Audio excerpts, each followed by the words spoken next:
Sure. So, hi everyone. Forgive my voice. I really hope it gets better as I keep talking.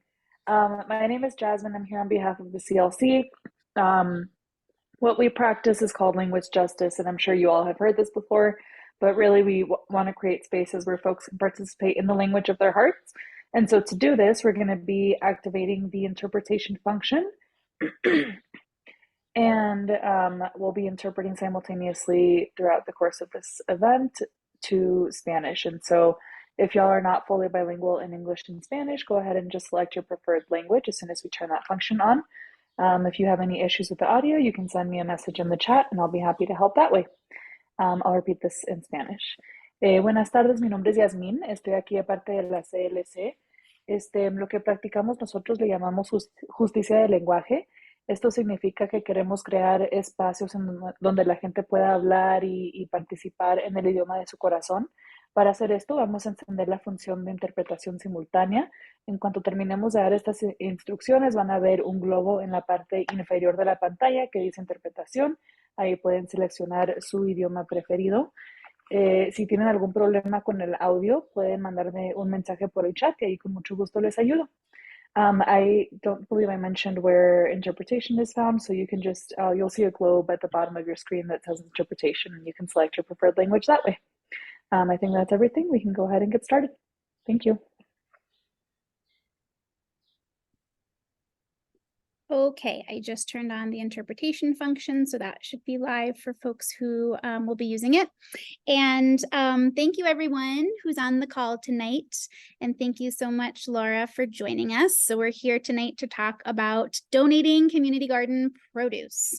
And I'm just going to turn it right over to Laura to walk us through how to do this with Fresh Food Connect. Great. Well, thank you so much for having me. I'm Laura Leavitt. I'm the Product and Operations Director here at Fresh Food Connect. And excited to share some information with you. And thanks for introducing yourselves and participating in community gardens.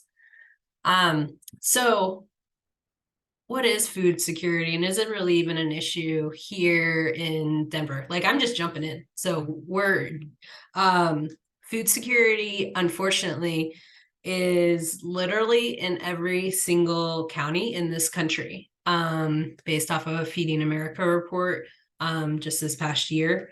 And so there's food insecurity here in Denver, here in Colorado, across the country. And food insecurity doesn't necessarily mean that somebody is like, I'm starving. What it means is that they don't necessarily have access or know where their next meal is coming from. And there's multiple reasons for, why we're in this situation. But the reality is that there are folks in our community that don't know where their next meal is coming from. There are lots of barriers of how to make sure that there is access to local and healthy fresh food as well, which is where gardens can come in. And so here at Fresh Food Connect, we just really believe that we can do better in terms of taking care of our own communities. But we also aren't delusional that garden produce is going to solve, 33.8 million Americans being food insecure. But we do feel like it is part of the solution. And so who am I and why am I talking about this? So I actually used to work at Denver Urban Gardens long ago. I also have worked with the American Community Gardening Association and have gardened at 4 different community gardens. And I'm currently on the leadership team with the San Rafael Community Garden here in Denver, and manage our donation program at San Rafael. I've also been working in community-based food work for over 20 years, and have been with Fresh Food Connect for about 3 years. And so, like I said, we see the opportunity and the potential for both home gardeners and also community gardeners to really participate in local hunger relief efforts, to really just support our communities. So As you all are very versed in, D.U.G has a huge network of community gardens. They estimate every year that they grow over 627,000 pounds of food. D.U.G also encourages, as part of their guidelines, that gardens share 10% of what they grow. So if you just take that yearly average and take 10%, that's over 30 tons of food that could be consumed locally by our own community members. And we really do feel like community gardens, along with home gardeners, are part of the solution to local food insecurity, both from providing a space for community members to grow their own food and to grow their own food sovereignty, but also by increasing that healthy food access for others that are also in their community. And there's a wide variety of why community gardens and gardeners in general donate their extra produce. Some of it might just be part of the ethos of the community garden. Community gardens are a shared space and community, and sharing produce is a meaningful, that's grown there, is a meaningful way to just give back within that community that you all are growing in. Preventing food waste.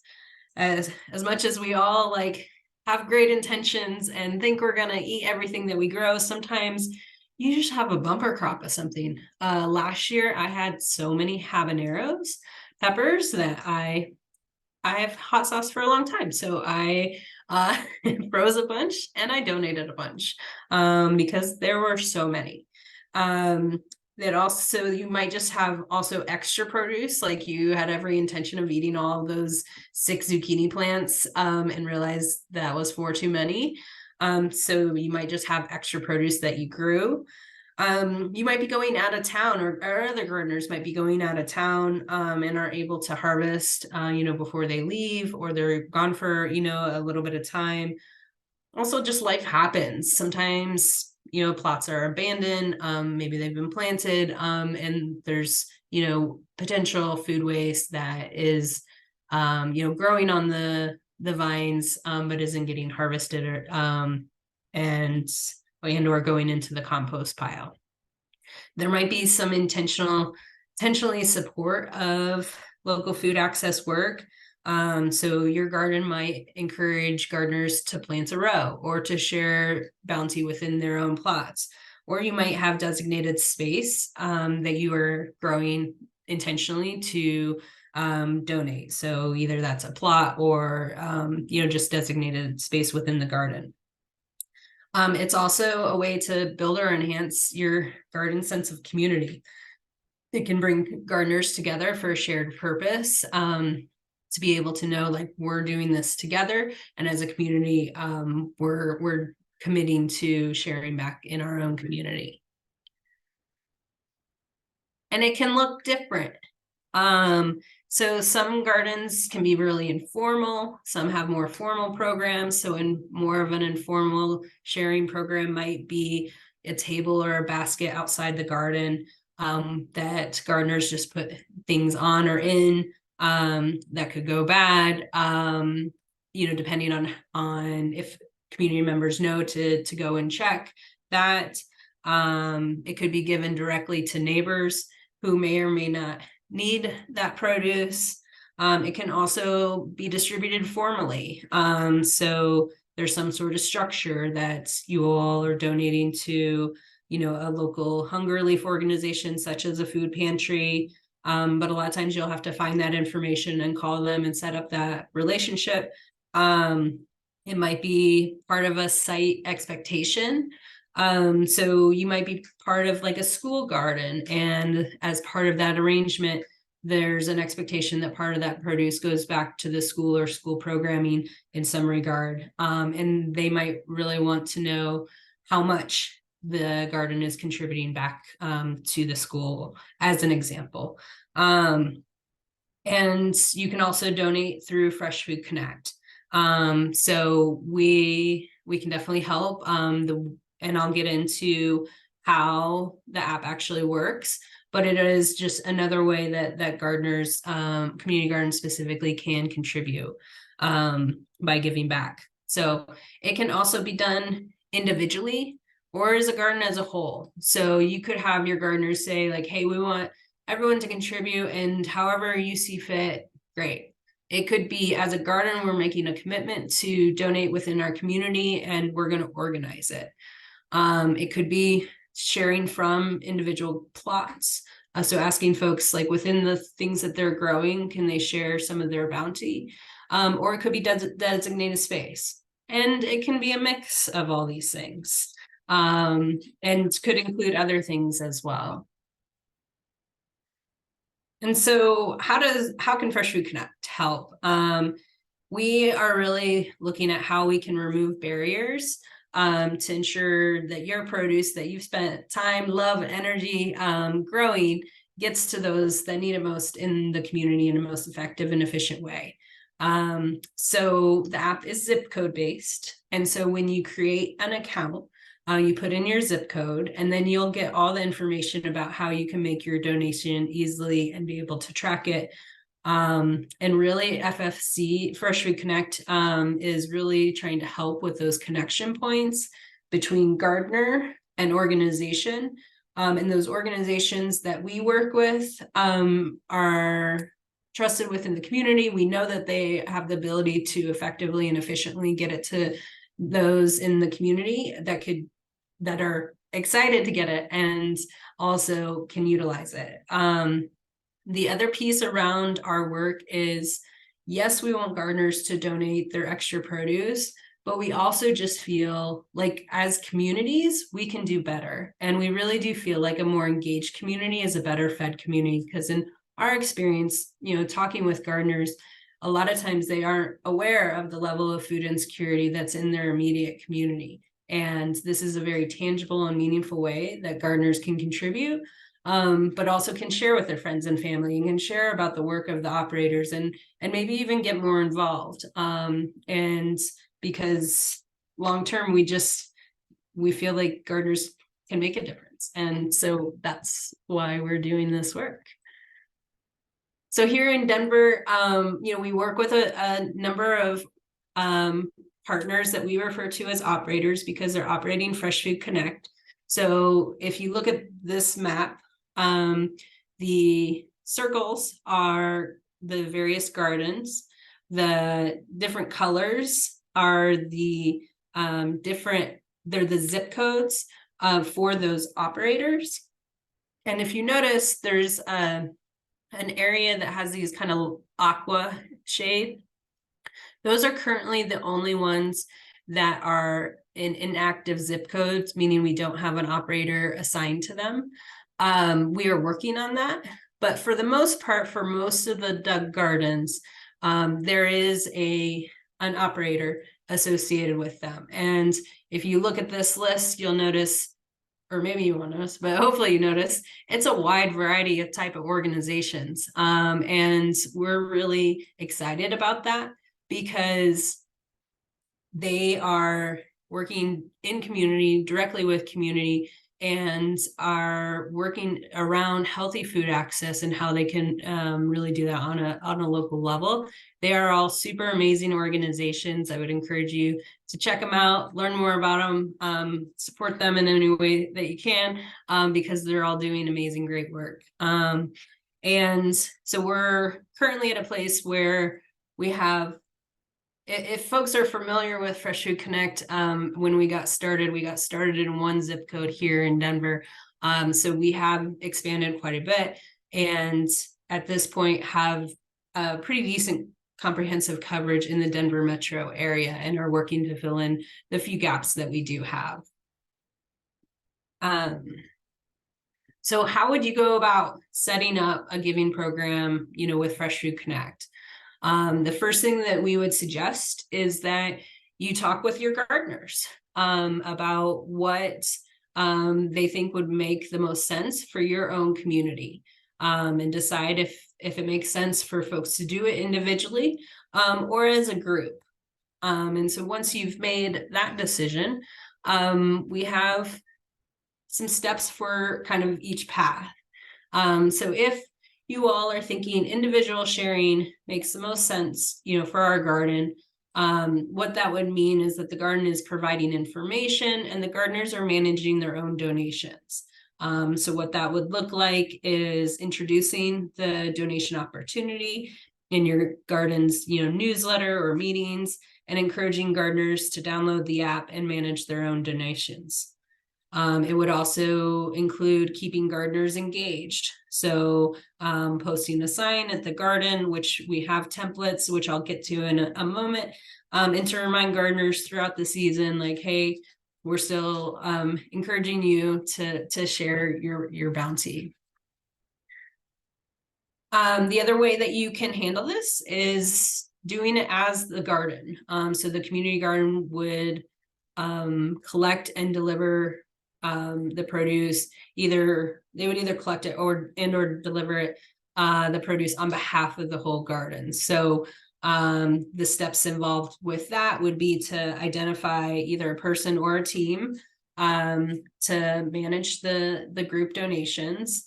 You might have a compost committee, you might have other types of working groups, and this would just be another one of that. It doesn't need to be a group, it could just be one individual, but somebody to take the lead to be able to create the account. And when you go to create the account, you would sign up as a gardener, you would select your community garden, and then you would use the app to coordinate the garden's donations throughout the year, and the app will track those donations. So you'll be able to share back with gardeners of, the 2 pounds here, the 5 pounds there, ended up being over 200 pounds or 1,000 pounds or 500 pounds, over the course of the season. We do encourage you to think about some sort of donation station. So that can be a cooler. We encourage you to put the cooler in a shady spot, and let gardeners know when they should add items. If obtaining a cooler is an obstacle for any of you, please let us know, and we can see what types of solutions we might be able to co-create. But that way there's a central place where that produce is going, that then either it can either get picked up or dropped off easily and conveniently. We also encourage you as well to keep your gardeners engaged by posting the schedule. Once again, we do have templates for this of when donations are due weekly, and emailing the gardeners to remind them, throughout the season that this is an opportunity. And then you will enter the donation on a weekly basis, and just follow the instructions that are listed there. Some of our operators do pick up from locations, and some ask gardens to drop off at various locations. It's dependent on that organization and their capacity and resources, but all of it is going to be based off of your zip code, and you can find that information, in the app. If you are having your produce picked up, be sure to add your gate code into the notes section, and also the location of the coolers so that they know where to go. So we do encourage you to share with your gardeners, throughout the season. And so we would encourage you to set a goal. This picture is actually a few years old, but it's from the West Wash Park Community Garden. And they, that year, had set a goal of 3,000 pounds. And then they shared through their corn, which was, it's very cute, where they were at throughout the season. This was early season when I took this photo. But once again, that can be something that will be motivating to some gardeners and not all gardeners, but over the course of your time, having a donation program can definitely help build that sense of shared goal with your gardeners. We at Fresh Food Connect are currently doing a pledge campaign, encouraging gardeners to intentionally plant and share their produce throughout the season, and are asking folks to share that pledge with us. So if you're interested in doing that, we will be sharing out the recording. I can also share the link for that, or you can just go to our website, which is freshfoodconnect.org. The other pieces that we would encourage you to share with your gardeners in terms of communication would be weekly reminders for them to put the items in the cooler and that type of thing.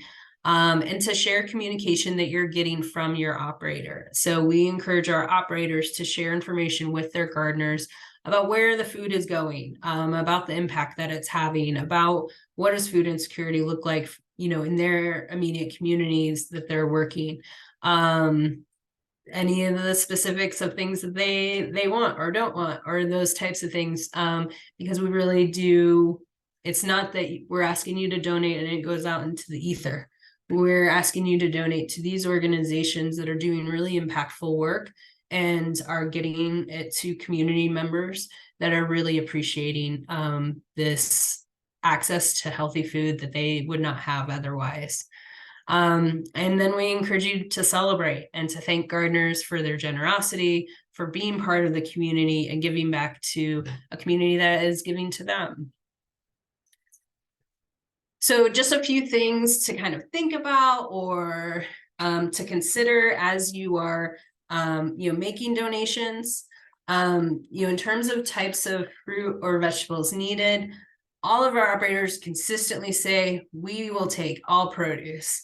But also, we would encourage you to talk with your operator of if there are things that they really would like more of, or are there things that are more culturally relevant that they have a hard time procuring, or are there things like herbs that I have mint in my community garden plot, and everyone on this call knows that is not a thing to have.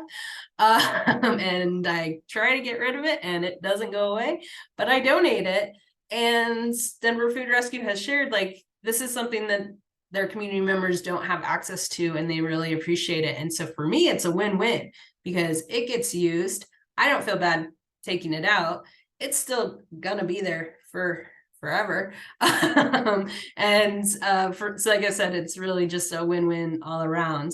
And so, considering things that you might not consider as donation, like herbs, if you have fruit trees, all those types of things. And it's worth a question to see if there are things that they don't accept. Sometimes folks that are doing specific programming and are working with specific populations, there might be produce items that they can't use. So it's always good to ask, with the knowing that generally they're very appreciative of all the produce. The other piece around Fresh Food Connect, the whole concept of it is that there's no donation too small. That the idea of Fresh Food Connect is my 5 pounds of tomatoes along with my neighbor's 5 pounds of tomatoes and the community gardens tomatoes are going to aggregate to make a meaningful impact within our own communities, but that every single one of those tomatoes makes a difference and is eaten and valued and appreciated. Sometimes we get questions around like, yeah, but it's coming from the garden and it doesn't necessarily look like it does in the grocery store. That's okay. All of our operators know that this is coming straight from the garden and are fine with a misshapen carrot or, different colors of things, because I know I like to grow a lot of different varieties that might not look like things in the grocery store, but the quality of produce that our operators are getting, they consistently tell us is the best food that they are receiving. General rule of thumb, though, if you want to eat it, don't donate it. So if it's covered in aphids or, it's unrecognizable because it's cracked so much, put it in your compost pile or do you take it home? So there's times when I'm like, I could cut that out and it's fine. Are some, tomato cracks that just happen here in Colorado, totally fine. But I would, just as a general rule of thumb, if you want to eat it, please don't donate it. The other thing that's just helpful to have is to ask your gardeners to wash and save kind of like those clam shells that you get at the grocery store, bags, those types of things. Those can be helpful to be able to repurpose donations, and to share things like cherry tomatoes, that would be hard to, just put loose in a cooler. And the other piece that you could do is ask your local grocery store for a donation of a roll of produce bags. It does make it easier whether it's getting picked up there or you're dropping it off, especially things that are kind of small, loose items. If you're able to either put it in a bag, in some sort of container, and knowing that it is going to help with distribution as well. Sometimes having boxes or crates is helpful to be able to for transportation, sorry. Whether it's getting picked up by somebody else or whether you all are taking it to a place. So we at Fresh Food Connect have seen the power of community gardens and are wanting to support more community gardens getting involved by sharing their either sharing their bounty either through individual plots or collectively. So we've put together a community garden giving kit, which is available on our website and does include some of the templates I shared in terms of the flyers that you can put at your garden to remind folks of, when our donations, what's the process. And the process that I outlined here is also outlined in those. We also have an FAQ as part of that. It is available for download on our website. And so you're welcome to check it out, to download it, and let us know if you need other things. In terms of additional resources, we also have quite a few blog posts, and we also have a video that we did in partnership with Denver Urban Gardens last year in the Whittier Community Garden. If you're interested in kind of seeing like, what does this actually look like?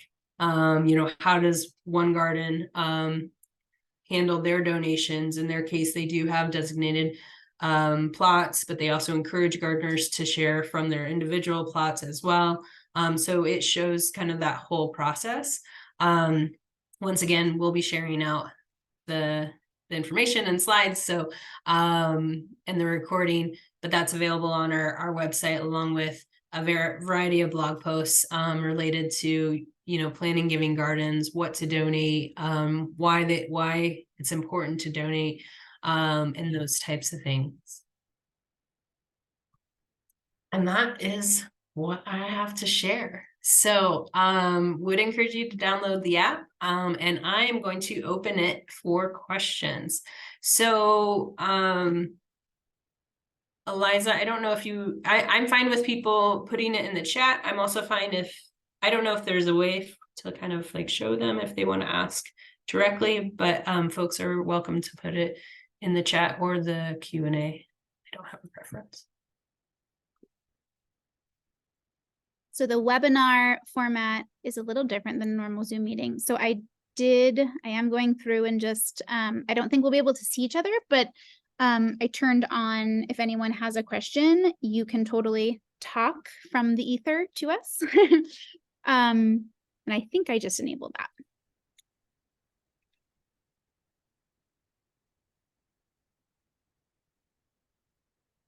Or you can write anything in the chat if there are any questions.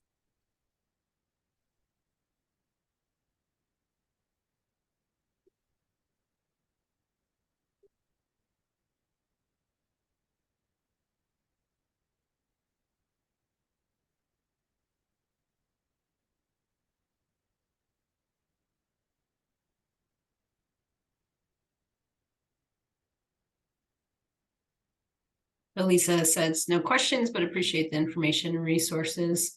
So yeah, all those things are available on our website. And I'm happy to share the slide deck, and then we'll share the recording as well. Yeah, we'll make this recording available likely on the Garden Leader Resources page and the D.U.G YouTube channel, and Fresh Food Connect will have it as well. So if you want to share this with your other co-leaders or gardeners, please do. I'm inspired to donate produce right now. Well, that's good. So we have so many this- peppers growing, and I'm Yeah. gonna have to.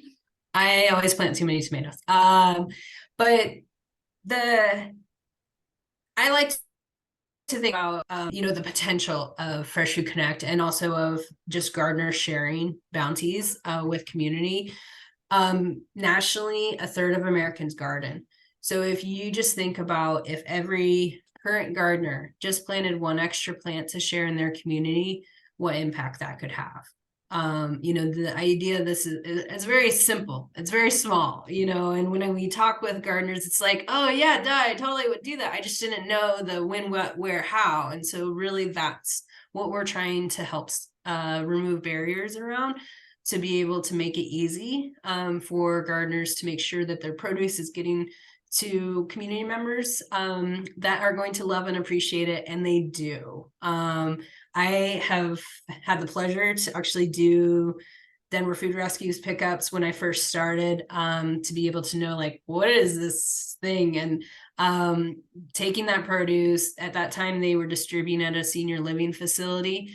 I literally couldn't get it to the table. Like, people were just taking it, and we're so excited to be able, in that case, they had their own kitchens. If folks are familiar, it's the Thomas Bean Towers, which is literally across the street from the Safeway at kind of Park Avenue and 20. I live right here, and I'm like, what are those cross streets again? I guess it's Park Avenue in Washington. But there's literally a grocery store across the street that is not accessible to them, because a lot of them are on do have SNAP, which is food stamps, and it's income limited. They're on fixed incomes, and even though there's a grocery store across the street, it was not something that they could buy collards or buy tomatoes, because it was just cost prohibitive. So they were always so excited, literally did not hit the table. So Bobby has a question of, are all organizations we donate to included in this app, or only certain ones you list?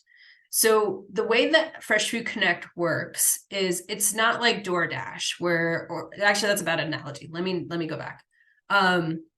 The way that we work is, it's not that you have a donation and here are the 20 places that accept garden produce.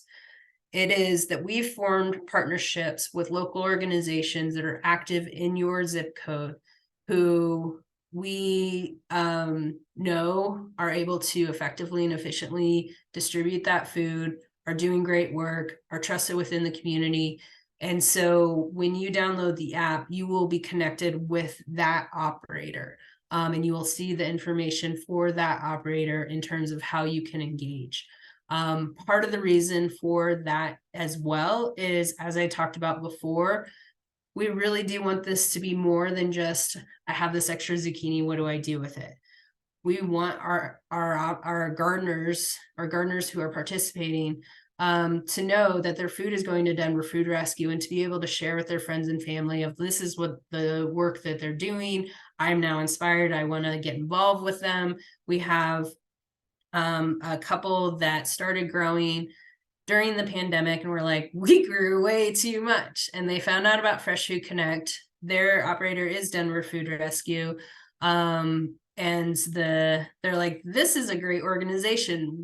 Next year we're going to commit to intentionally growing to share in our community, and we're going to grow these certain things, because they have said that these are things that they don't get enough of. In the meantime, they continue to learn more about Denver Food Rescue, and the wife has now joined their board.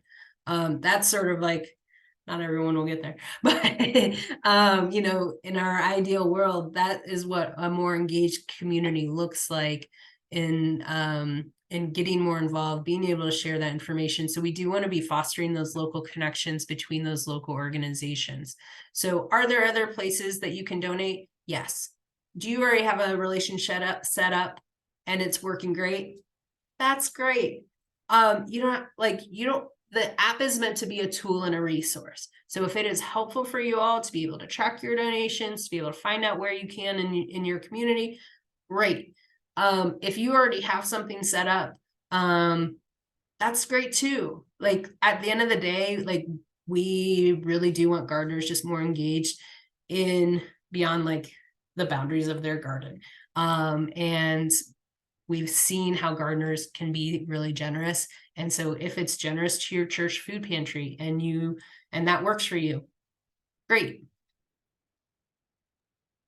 And is it true too, Laura, that it's not, there's almost like a ripple effect? So Denver Food Rescue would be the one, or one of the operators who they do their own food donation work, but then also have other relationships with groups who will donate it too. So yeah, so none of those organizations solely operate Fresh Food Connect. It is all meant to be a value add to the work that they're already doing. So they may be doing, food rescue from, grocery stores or other markets or wholesalers. They might be getting food through Food Bank of the Rockies or other food banks. They might be getting donations directly through food drives or individuals. And none of this is replacing any of that. This is all meant to be a value add and an addition to, because a lot of what we've heard from our partners is produce is really in high demand, and like they can't usually get enough of it. It's the first thing that goes. It's very perishable. And a lot of times the groups that we're working with have intentional programming in terms of wanting to ensure that there's healthy food access and not just food access. And so this is another way for them to procure healthy food access, but also to engage more community members in their work.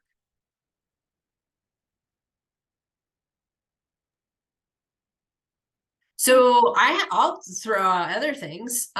So let's say you have every intention of donating, and we have the spring that we have, and maybe your garden just got the H word, which I can't even say because we don't say that word. And then you don't have anything. That's okay. The idea of this is that we're sharing our bounty, and if you have avenues, either you're eating it yourself, you're giving it to neighbors, you're giving it to your church pantry, all those things are great things. And the idea is, if you have extra, or if you're going out of town, or somebody has abandoned their plot, is there a way to avoid that food waste and increase the healthy food access within our own communities? We would love for everyone to intentionally plant and share within their community. And some people aren't in a situation where they can do that, or they don't have the space, or et cetera, et cetera. And that's all okay. If somebody's able to improve their own food insecurity, that's great. And also, I feel like every year is just an experiment in my garden anyway. And then I'll see lettuce growing between the cracks of the sidewalk, and I think, I thought I did everything right, and it's not growing in my plot.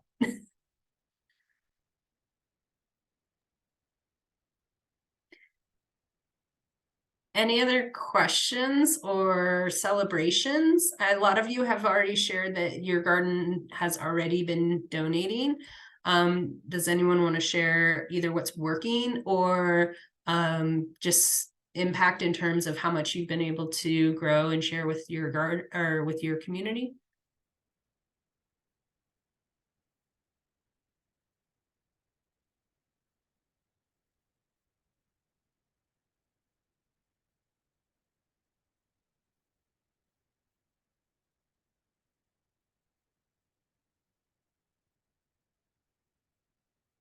It's hard when the video is off, because then I don't know if people are typing or if they're like, I am not sharing. So I'm willing to hang out here for a bit, but I know the game is coming up here quick. So if there are additional questions, I'm happy to hang out and answer them. Would encourage you to check out our website and the giving kit. And thank you for all the work that you do, and for being present in your community and giving back to your community and your interest in that. So like Eliza said, we will share out resources, and thanks so much. And thank you, Laura, for sharing with us and for everyone who is or is considering doing food donation. And thank you, Jasmine, for translating. I guess I